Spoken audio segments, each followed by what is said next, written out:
Welcome. Late to my own live stream. Figure that one out. But today I want to talk to you about how to not gain weight after you've lost it. Because that would be a travesty, right? That would be devastating, wouldn't it? You put in all those hard yards, do all of that work to slim down, to fix your nutrition, improve your fitness, and then within a couple of months, you've rebounded back up the scale. And sadly, that's what happens to, the data's messy because it depends on particular timelines and this is hard to measure. But 70 to 90% of dieters estimated to have rebound back up the scale within a year. We can't have you following that trend now, can we? We don't want that. Let's break that cycle. So today, I want to share with you in this live stream 5 steps that for me and for my clients have been key to ensuring that once that weight loss phase is done and dusted, we're not flying back up the scale within a couple of months or a couple of years. And number 1 is that I recommend to continue to respect the principles that helped you actually lose weight in the first place. And yes, of course, there is wiggle room in maintenance. There is some leeway that you get versus being in a strict weight loss phase, which we'll talk about in a second. But there isn't as much wiggle room as some of you think, or some of you want to think, actually, more appropriately. Some of you would like to believe.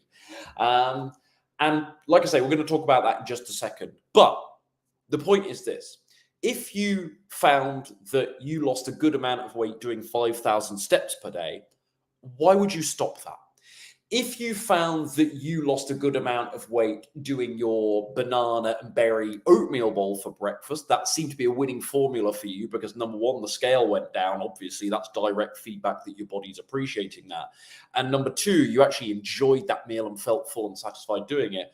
Continue to respect that principle. Just because you're done losing weight now, that doesn't mean you get to discard the key pillars of the plan that actually got you those results in the first place. Like I say, some wiggle room, but that's the first sort of attitude that I want you to have going forward here as you transition to weight maintenance. I want you to remember to respect the principles that actually allowed that to come off. If you lost weight on the keto diet, a plant-based veganized version of a keto diet, even if I don't necessarily agree with that, it doesn't make sense to all of a sudden do something more like a high-carb, low-fat-based version of a plant-based diet. That, even though that's what I advise, that doesn't make sense to suddenly transition overnight. By all means, do it slowly.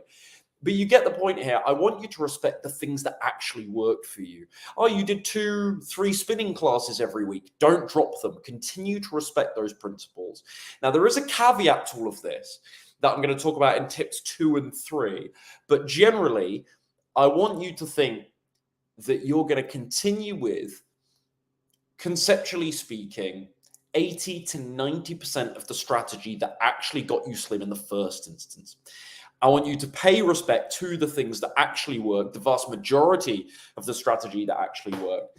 And that's going to set you up for success, okay? Because a lot of people, they will discard the things that worked because they didn't actually enjoy doing those things in the first place. And this is why we always talk, and we hear this mantra a lot. It's slightly cliche at this point, but we always talk about lifestyle and not dieting, right? And that is so key because if you truly enjoy these whole foods, plant-based meals, these fiber-rich meals, if you enjoy the other, the Ryan Adams protocol, getting the steps in and then graduating to some more intense form of exercise in time, doing a little bit of strength training as well. That's the Ryan Adams exercise protocol. If you actually enjoy doing those things and working through the process of those things and seeing yourself improve with those things, it makes it a whole lot easier to continue to respect those things once you're over that proverbial finish line of weight loss and you go into maintenance, rather than what so many people do incorrectly, I feel, and they see the method that they're choosing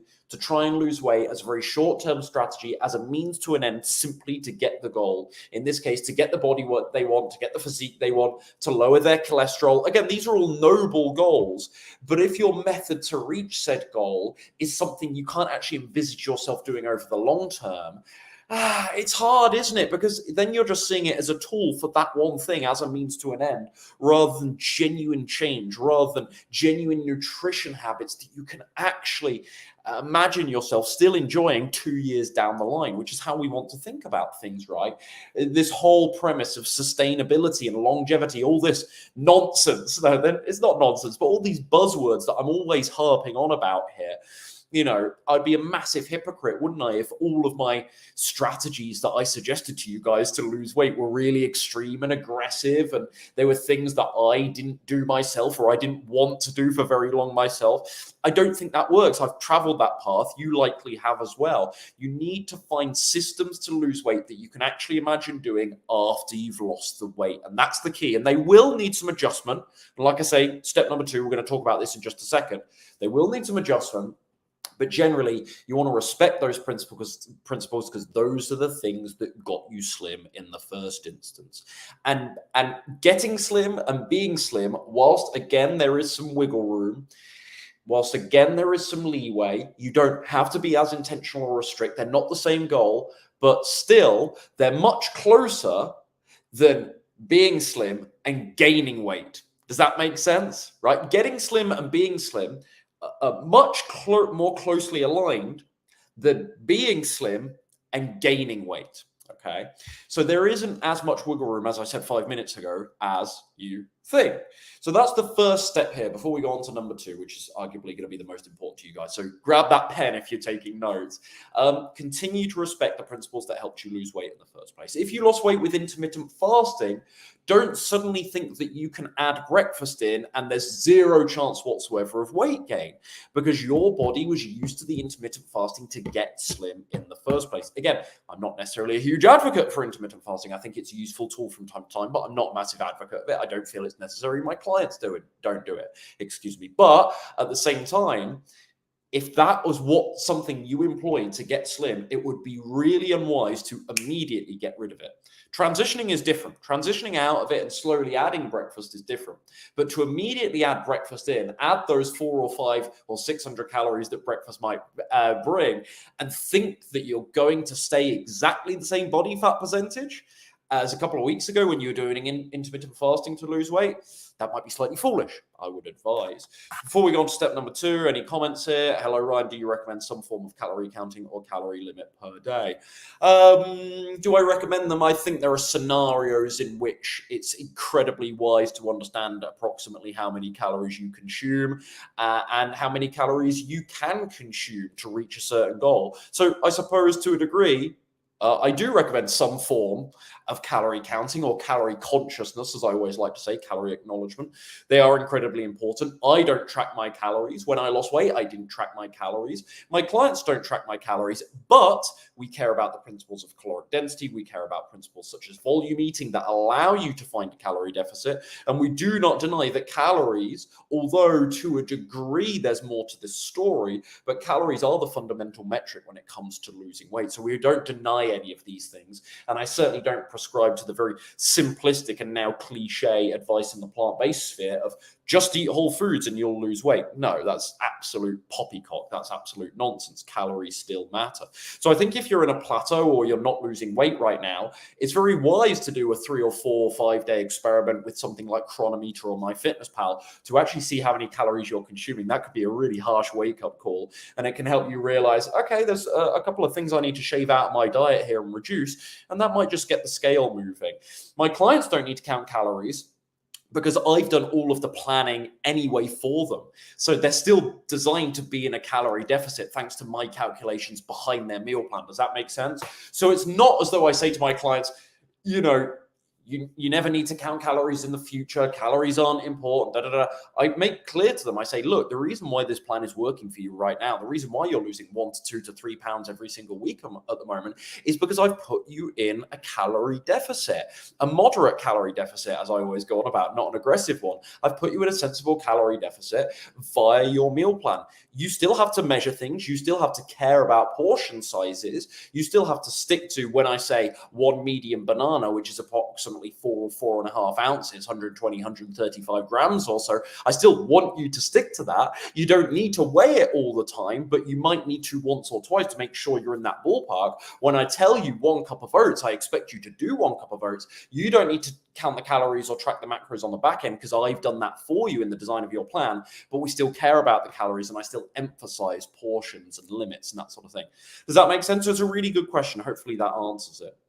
Hi, Ryan. I think we need an interview with George to find out more about him. George is a legend. Haven't seen George in a couple of weeks, but yeah, he'll be certainly back on the channel soon. He probably can't wait to be involved. I know he really enjoys it, probably because I treat him well and we go to really cool places and do really cool things. He works really hard, but yeah, we do some pretty cool things. So I'm sure he's excited to be back on. Step number 2 then. Today, if you're just joining us live or watching the replay, we are talking about how not to gain weight after losing it. And our step number 2 is about wiggle room. So you can probably eat anywhere between, listen to my words here, please. You can probably, that was quite rude, listen to my words. You can probably eat anywhere between probably 100 and maybe 400-ish extra calories in maintenance versus being in a dedicated fat loss phase.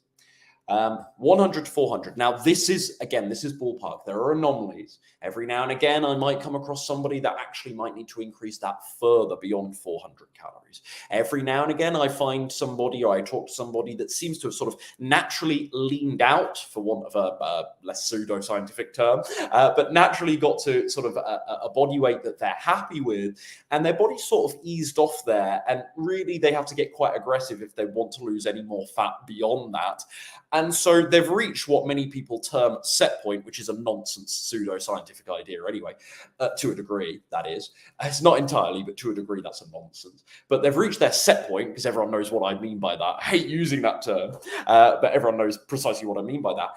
And actually, they don't really need to add that many calories to their diet in order to just stay there before they gain weight. But generally, most people I come across, you're looking at anywhere between 1 and 400 extra calories that you can and you get to eat in maintenance versus being in a fat loss phase. But here is the caveat. Don't increase them all at once, right? Don't think, okay, I'm 145 pounds now. That's exactly what my goal was. I'm finally there. I remember that video from Ryan. I'm going to eat exactly 400 extra calories or 300 extra calories. No, you want to do it bit by bit. And this is where reverse dieting, one of the applications of reverse dieting, can be really useful to folks after they've just finished their weight loss phase. I recommend testing the waters. It's a sort of trial and error approach. You want to start, I suggest, by adding 100 or so extra calories to your diet per day over the course of a week. Per day, per week, you know what I mean, over the course of a week. And then you want to go up from there depending on how your body and the scale responds. Does that make sense? So rather than adding those 200, 300, 400, 500 calories to your diet like that, because that's the math that you've done using omnicalculator.com or another calorie counter calculator, BMR, etc. Not BMR, but calorie counter software, online, calculator online, and you deem that you get to your maintenance calories of 325 calories higher than the amount you're approximately eating right now. Do not add them all at once. Do not add those 325 all at once. Instead, you're going to start with 100, and then you're going to go up bit by bit from there. That's a great way to sort of feel it out and ensure that there's a very small chance you're going to really lower that risk of putting on some body fat. Because you have to remember this as well. As soon as you're in a calorie, not as soon as you're in a calorie deficit, but being in a calorie deficit, even over a short to medium term, your body will respond by slowing down your metabolism and using those calories more carefully, because bodies are clever like that. And generally speaking, they can be trained to be very efficient. So if you feed the body a low amount of calories or a lower amount of calories than it needs for a long period of time, it will adjust. Your metabolic rate will adjust to that new calorie approximate, even if you're not counting your calories or being that meticulous about having precisely the same amount of calories-ish every day. Your body will generally adjust to how your calories are moving over the short to medium term. This can happen relatively quickly as you put your body into a deficit. And so, I've lost my train of thought slightly. Where was I going with that, folks? Where was I going with that? Oh yeah, that's it. And so, As you then have the canny idea to add 325 calories to your diet, to continue with that example, as you have the canny idea to add 325 calories to your diet, what you've got to remember is, all right, some calorie calculator software online might well tell you that's maintenance for you. So you can think, oh, well, I'm not going to gain any fat there. That's perfect. That's maintenance. I can add my 325 calories.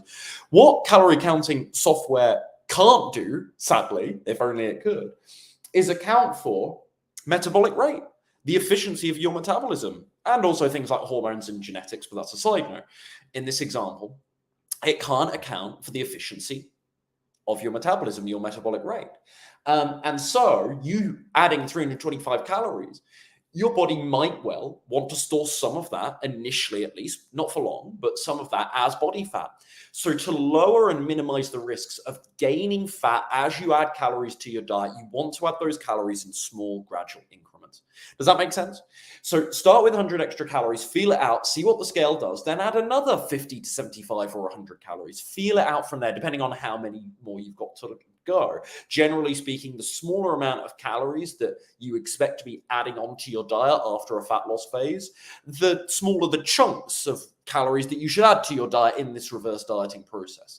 For example, if you estimate you might have 500 calories to increase, you might want to do it by 100 every week and sort of feel that out on the scale. If you only estimate that it might be 200 calories, you might want to do it in 50s, for example. But I always, as a general rule, advise that the first week in a reverse dieting procedure adds 100 calories to their diet. That's kind of a hard and fast rule for me. Despite everyone being different, that's kind of a hard and fast rule that has worked well generally for me when advising on this, when overseeing reverse dieting. Now, you don't need, because there'll be a lot of people listening to this calorie stuff and the way I answered some of the questions earlier on. And they'll be thinking, oh, this is really overwhelming, Rye. I thought I didn't have to track calories, or I don't want to track calories ideally. Well, the good news is this. To add 100 calories to your diet right now, you don't need to track your calories. You don't actually need to do that. But you are going to have to look at some food labels, and you are going to have a relative amount, you're going to need to have a relatively decent amount of consistency in your day-to-day diet to know for certain, without tracking calories, that you are adding 100 extra calories per day. You can turn over that rice packet and you can look at what 100 calories might equate to.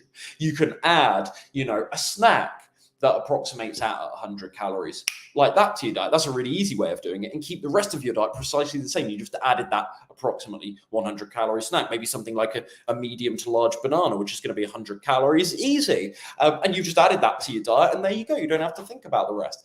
But the caveat to that is your diet needs to be relatively consistent day to day right now anyway for you to know that you're actually adding 100 calories. Does that make sense? But that's what I recommend. So this is all about this wiggle room idea. So to summarize, you can probably add somewhere between 100 and maybe 400 calories to your diet in a maintenance phase versus a fat loss phase. So that's the good news. You get that extra food, you get those bit of extra calories, and therefore you might not have to be quite so strict. But that's a nice segue into step number 3 on how to not gain weight after losing it. Loosening the boundaries. How these extra calories that I've just talked about come about, how you get these extra calories, is your choice. Obviously, right? Unless you're my client, I don't have any authority over you anyway. To you, I'm just a bloke with a fantastic accent, no doubt, on the internet, on YouTube. So you can do what you want, ultimately. But, of course, my advice would be, or rather, it would obviously be very irresponsible of me to advise that those extra calories that you get in maintenance should come from, beer and chocolate and fast food, right? Obviously, that's not what I advise. It would be advisable to increase your calories via whole foods, of course, sticking with my MO here. That would be advisable. However, you can eat out a little more in maintenance. And that's the good news for people. That's the light at the end of the tunnel when they feel they're in the trenches, so to speak, and they're in this sacrificial weight loss phase. You can eat out a little bit more. That glass of G&T won't affect you or won't affect results like it might have in a very strict intentional fat loss phase. That occasional piece of vegan cake might not have the effect that it might do in a dedicated fat loss phase. Does that make sense? So those 100 to 400 extra calories approximately, they do give you this wiggle room to loosen those boundaries and not be as strict. And we go back here to step number 1, if you recall. Continue to respect the principles that actually got you slim. Just because you're going into maintenance, that doesn't mean you get to discard all the stuff that actually worked, all the stuff that actually helped you get slim in the first instance. But the nuance there and the caveat to that is that you will be able to loosen the boundaries a little bit and not see it affect the number on the scale all that much, not start gaining weight because you've got that extra calorie wiggle room. Does that make sense? But of course, my advice would be, don't let it be, all that much junk food and fast food and that sort of thing. Stick to, if you can, that increase in calories coming from as many whole foods as possible, because that's what's worked and obviously that's what's healthy. And to talk about how I did this for just a second, I personally kept my diet, as I recall, relatively similar after I'd lost weight. The main structure of my diet really didn't change, but I simply ate more snacks. That's what I've been doing over the last few years.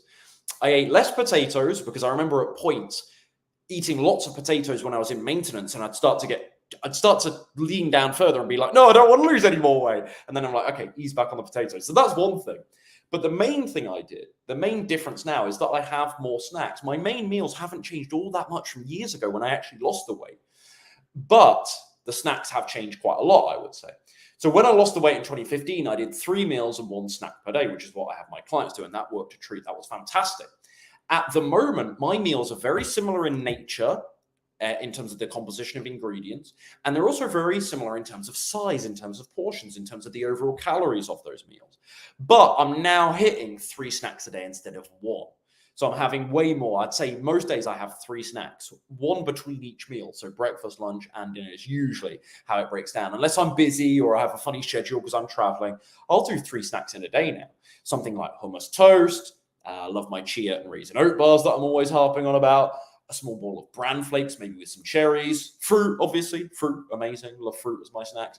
But I'm now hitting 3 snacks a day. So that's a couple of 100 extra calories that I'm getting from snacks versus all those years ago where I just had 1 snack per day. Does that make sense? But of course, this is your choice. It's up to you what you do. That's my advice, is to make it whole foodsy. I'm not perfect all the time, but I make it whole foodsy. Whole foodsy. That's going to get in the dictionary one day. That's my new life mission, to get the term whole foodsy into the dictionary. You don't have to do it like me. I'm distracting myself with my own terrible jokes. You can, of course, though, eat out a little bit more. Like I say, have that occasional glass of wine, have a piece of chocolate, and you don't have to sweat it as much as when you were strictly trying to lose weight. Does that make sense? So step number 3 here, to recap here, you do get to loosen the boundaries a little bit. Don't do it too much. Stick within a calorie range. Even if you're not tracking your calories, think to yourself, well, is this quite an increase from just those couple of weeks ago when I was actually losing weight? Is this too much of an increase? Keep an eye on it. If you are going to let a couple of naughty things, indulgences, sneak into your diet from time to time, I'm not going to judge you for it, as long as most of your diet is whole foods. For me, that's a fantastic thing. You're taking care of your health. Most of your diet is fantastic. For me, you get my applause for that already. So you can let a couple of things, indulgences, sneak into your diet, but try not to do too many in one day. Otherwise, you're suddenly adding 400, 500, 600, 700 calories. And it's easy if you don't have a good awareness of calories, and this is your first time kind of looking at nutrition labels. Ooh, it's very easy to add 500 calories to your diet. I know it sounds like a lot of food, but 500 calories of junk food is like, bang, that's just like a larger chocolate bar, 550, 600 calories, bang, like that. So a glass of wine, a little bit of this, a little bit of that in a day, and all of a sudden, you might be verging on a calorie surplus. And then you're at risk, obviously, of gaining body fat again, which is what we're trying to steer away from here. So step number 3, all about loosening the boundaries, but do it in a controlled manner. Don't do too many sort of variations from the diet that you lost weight with in one day. Try and stick to the structure that actually worked. Respect the principles, as I said in step number 1, but understand that there is a bit of leeway realistically, and you don't have to be quite, that's the good news, you don't have to be quite so neurotically strict and intentional. Not that you even have to be perfect in a weight loss phase, but you don't have to be quite so neurotic and strict and intentional in maintenance versus in that weight loss phase. Does that make sense? Number 4 here. Oh, I said I was going to do 5 tips. I've actually got 6. So never mind that. That's even better, isn't it? That's even better. A little bonus one for you guys. little bonus one for you guys here. Hold on. Give me a second, folks. I just want to make sure this is all working correctly. I think it is. Can you hear me okay? I think you can. If someone could just let me know in the comments. I know there's not many of you live at this time of day because it's very early for elsewhere in the world. But if someone could just drop in the comments if they can hear me okay. So step number 4 then, not number 3. This is now step number 4 because we've got a bonus one. You can pull back on exercise just a little bit. And this isn't to say that you should. I haven't. Since I lost the weight, I've actually upped my exercise because that's what I've wanted to do. But you can. You technically can. And I think when you get to maintenance, when you cross that finish line, thanks for confirming you can hear me. When you've crossed that sort of proverbial finish line in terms of your fat loss journey, let's say, in terms of your weight loss journey, it's all about asking yourself, what can I actually stick to? And by the way, incidentally, that's a question you should be asking yourself in a dedicated weight loss phase as well. But you want to think to yourself, okay, I've got these good results now. What can I actually stick to maintain them for the rest of my life? So it's all about asking yourself, what's realistic? What's practical for me? What am I likely to stick to? So if you feel, stay with me on this, it's going to be very wordy. If you feel that you had to push the exercise quite hard to get down to those lower levels of body fat, it might actually be better for you to take your foot off the gas with exercise than it will be to actually eat lots of food. Like I said, that was so wordy, so let me try and do that again in a more concise manner, but I'm stressing myself out with knowing how to do that. You know what I'm like? I have to say about 20 words for one point. I'm really not concise, so thanks for sticking with me. But if you felt like you had to push exercise quite hard, like some people do, to get down to the lower levels of body fat, maybe it's easier to say, I'm just going to scale back the exercise. I'm not going to add loads of food to my diet because actually, even though I wouldn't mind some more food, because who doesn't want more food, right, realistically speaking, even though I wouldn't mind some more food, I was pushing the exercise so much that it maybe wasn't all that realistic and practical for me to sustain beyond just that fat loss phase. Maybe it was admittedly a bit of a means to an end. And I think that's more acceptable with exercise than it is nutrition, by the way, in terms of because of how it affects your long-term behavior and how it builds habits. But to see that period of, graft with exercise, that really helped me get to the lower levels of body fat. And then saying, can I actually stick to that? Or will it be easier to pull back on the exercise a little bit and then maybe not give myself all of those extra calories? Maybe you try some, maybe you just add 100 calories. But by peeling back the exercise, you're taking away some of that calorie deficit or some of those calories lost every day or every couple of days through exercise. You're taking away the metabolic benefits of doing a high level of exercise, the metabolic impacts of doing a high level of exercise. So you don't need all that food, right? The way the calorie equation changes versus when you're in a maintenance phase versus a weight loss phase, you can achieve it via exercise or food. So you can either peel back the exercise or you can give yourself more food. For most of my clients, because in Slim and Sustain on my flagship program, there is a really decent exercise routine that gets good results for clients and pushes and challenges them. But it's by no means a really extreme or strict it is strict, but really there's consistency required in terms of the strictness. But it's not a really aggressive or really extreme or really intense exercise routine, let's say, for most clients. And so for most of my Slim and Sustain clients, the best thing to do when they reach maintenance is to add calories, right? Because they're not all doing all that much exercise anyway versus other people. Whereas on my Test Lean and Fit program, where exercise is more of a priority, it might be easier to advise a client, right, when you've hit maintenance, we are going to add some calories, but we're not going to add as much because the level of exercise we had to do to lose the last couple of pounds, it was quite a lot, wasn't it? And do we really feel that's realistic? Does that make sense? So the beautiful thing about this is you've got the choice. Is it better for you to do less exercise or is it better for you to eat more food? It's not one or the other. You can do a bit of both, but this is a question to ask yourself. What can I actually stick to?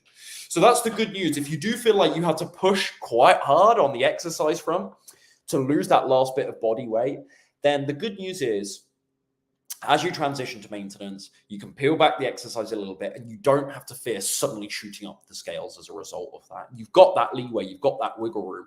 But if you're adding a load of junk food to your diet and you're stopping your exercise routine, well, then you're in real trouble, right? And no, I didn't say, before this, I didn't say I'm being extreme there. I didn't say stop your exercise routine. I just said scale it back, right? Because you don't want to just stop exercise altogether. And this is really important as well when it comes to thinking about weight loss, which is obviously not point of this video, but just incidentally, whilst we're on the subject, it's exercise is such a big part of my life beyond keeping my physique in check. I have never, ever changed my view of exercise or my love, let's say, an affection towards exercise. That's a soppy, mushy way of putting it, isn't it? But my love and my enjoyment of exercise has not changed based on where my body weight has been, based on how much fat I had on my body. It hasn't changed. I've always loved exercise. It's always been a food problem for me, always, historically. It's always food that's been a bit more of a battle for me personally than it has exercise. And that might not resonate with everyone at home, but I'm just explaining my story. And so for me, what I try to encourage when I'm having conversations with you guys online and with my clients is make sure you actually appreciate everything exercise is doing for you, which is not a particularly profound thing to say. And I paused like it was, but I was just gathering my thoughts. Make sure you appreciate what exercise is doing for you beyond the scale, beyond your physique. Because it's so much more. Exercise is a tool for so much more than just weight loss. It's mental health as too, but it is mental health as well, but it is physical health and mobility and energy and vitality and sleep. Exercise is so connected, as all of these things are interconnected anyway, but exercise is so connected to all of these important things, all of these aspects of your health and well-being strategy. So I just love it. I'm hooked on it. And I would do it regardless of how it affected my physique. And it does affect my physique. Not to the degree that food does, but it does affect my physique. But I do it regardless because I love it, because I enjoy it, because of the clarity it gives me, because of the stress relief that it is. Even when I was a kid and I didn't have any stress because I was a little whippersnapper kid, I still loved exercise because it was fun, because it's competitive. And you're running back around with a bunch of boys your age chasing a football, right? Like, we grew up doing that. We loved doing that. Me and my brother and my friends and whatnot. So, yeah, I think that's, I'm spending slightly too long on this point. I promise we'll get back to the agenda of this video in just a second. But yeah, I think exercise for me is so much more than physique. And I really encourage you to find that in exercise. Maybe you hate exercise right now. Maybe you don't enjoy it. Maybe you've never enjoyed exercise. I encourage you to stick with it. And I encourage you to find activities and sports that you can somewhat tolerate. And I promise you in time, as you see your development and progression with them, as you maybe make friends who do that sport as well, you'll be amazed at how much your enjoyment of it can actually shock you. It can actually go through the roof. You can actually really start to enjoy exercise beyond just seeing it as a tool to help change your body on the outside. Does that make sense? So it's a slight side note, but I think that's important to mention here. Step number 5 that I want to cover here, to not gain weight after losing it. And then we've got one more. This is going to be a really brief one because it's easily said, it's easily delivered. Keep weighing yourself. This is a big error I see. People stop weighing themselves. And I always say to my clients on Slim and Sustain, they get a weight tracker and they have to weigh in 3 times a week. And I always say to my clients, look, I have no remit over you now. I have no authority over you now. You can do what you want. But my suggestion is that you still weigh yourself. Whether you necessarily need to do those 3 weigh-ins per week and write them on the tracker, week after week, like I had you do when you were working with me, I don't know if that's necessary. But to make sure a couple of times a week, you're weighing yourself, you're jumping on the scales at the same time of day. As I always say to my clients, I advise you guys, it's not a big secret. First thing in the morning, no clothes, before you've taken any food, before you've had any water, after the bathroom, create that continuity, because the scale fluctuates so much anyway that it's unreliable. It's the most reliable measure, but it's extremely unreliable in the short term, in the day-to-day anyway. So create some kind of continuity and structure around it to allow some consistency, because it's really unreliable. So you've got to make it the most reliable an unreliable tool can be. And you do that by making sure you're weighing yourself at the same time of day with no food. You set those parameters, you set those conditions, those rules. So keep weighing yourself is what I say to my clients, and that way you're not suddenly going to see that you've gained 5 kilos. You might see it creeping up and then you can go, okay, I got to get this in check. I'm doing something wrong here. What am I going to do next? And then you can troubleshoot from there once you've made that assessment. But you're not going to suddenly gain 5 kilos without knowing it or without facing that. Now, look, realistically speaking, if you're even semi-observant as a person, semi-self-aware, you're going to notice if you gain 5 kilos. That's quite a lot of weight to gain when you're a lower weight anyway, and you don't realize that you've gained it. That would be very surprising to me if that happened to folks. 5 kilos on someone with a lower body weight is quite a lot of weight, right? You're going to notice that. You would like to think. Most people are going to notice that. I would like to think. But still, you don't want to be in that position. Still, you don't want to be in that, even if that is noticeable, you don't want to get in that position where you're on the way to 5 kilos. You've gained 3 or 4 kilos before you've actually realized. So by continuing to step on the scale, even though you've reached maintenance, you're just going to make sure that you're never sliding too far. So I think that's step number 5 here. Keep an eye on things. Keep an eye on things.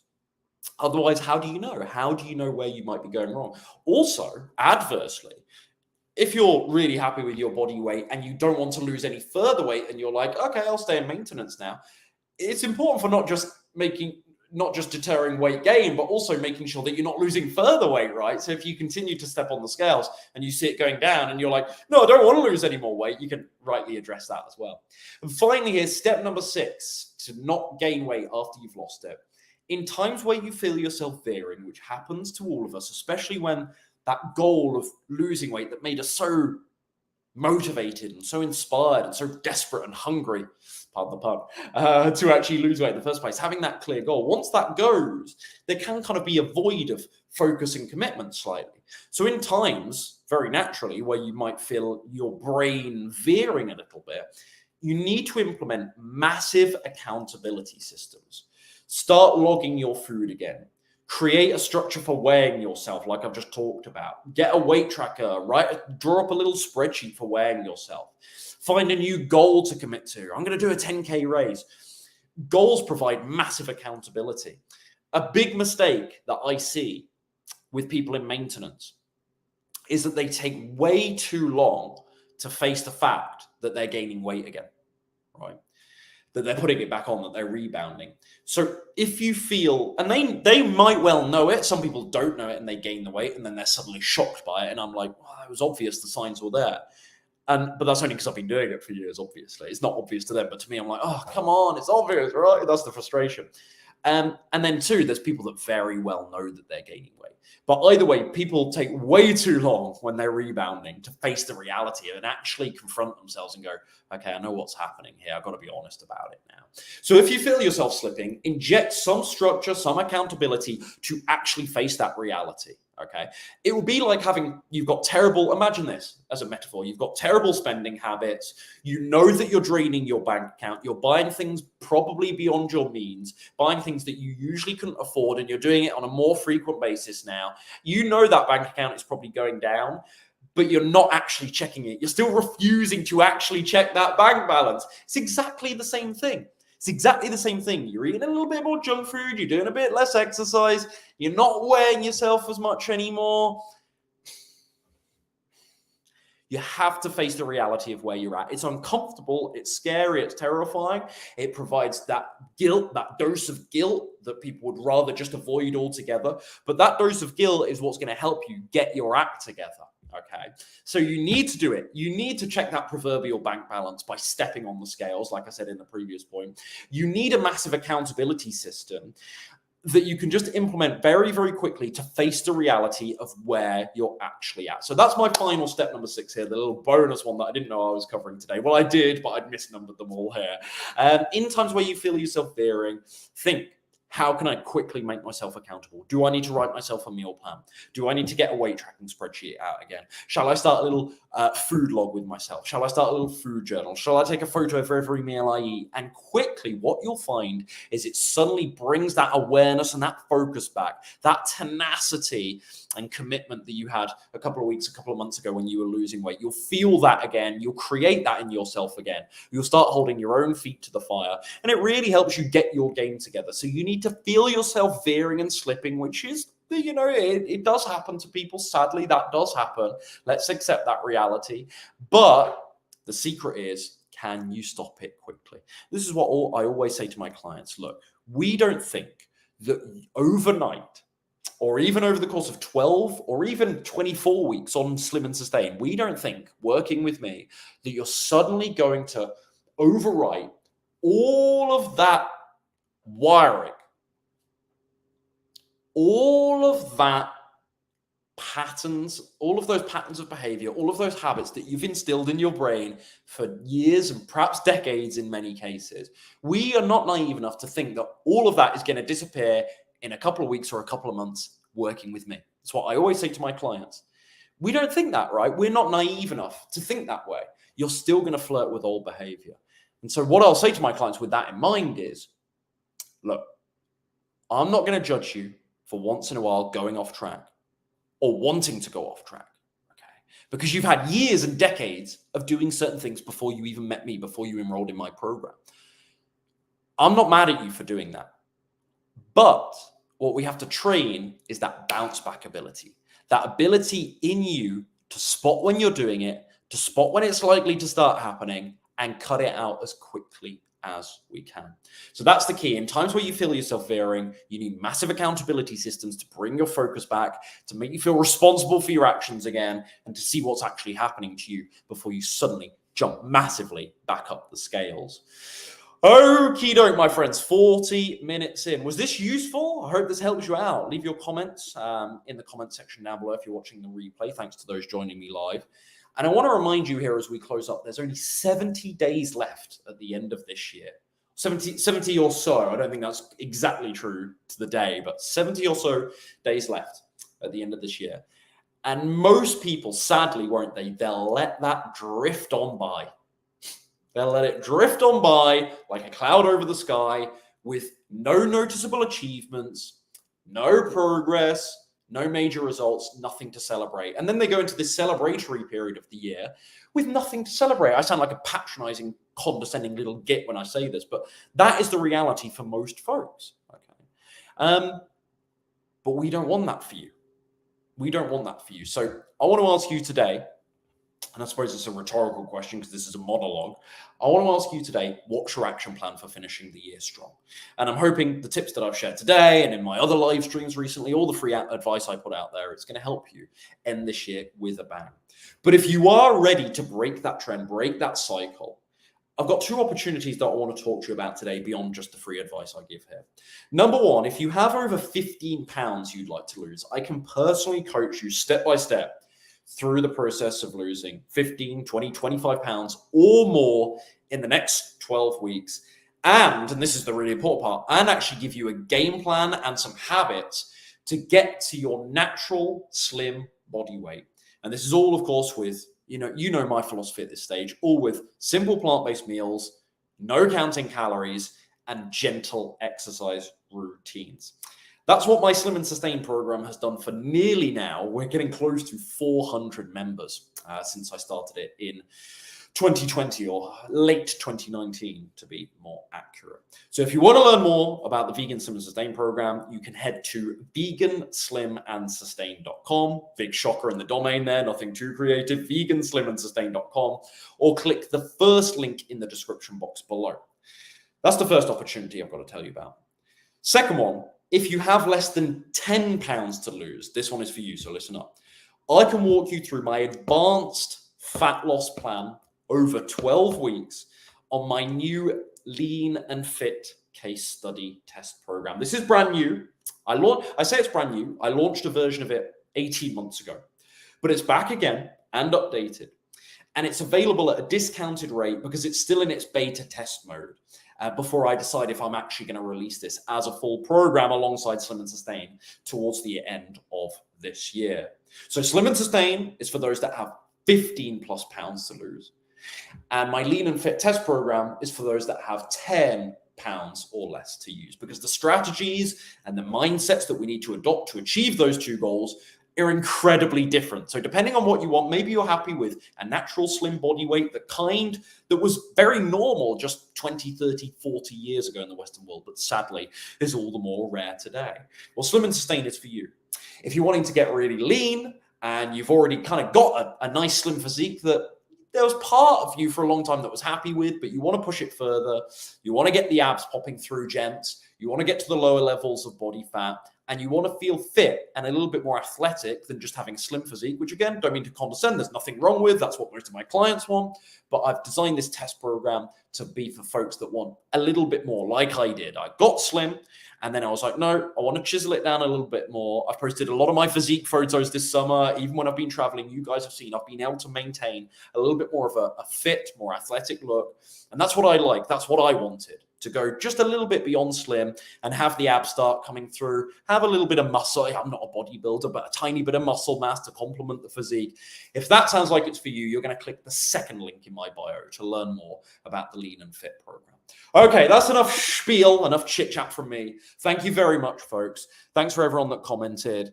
We'll have to do a proper Q&A sometime because I never get to all of these questions anyway. I can see gallstones, Ulma Thorny high. Yeah, so the stuff I haven't got to, I'm not purposely ignoring it.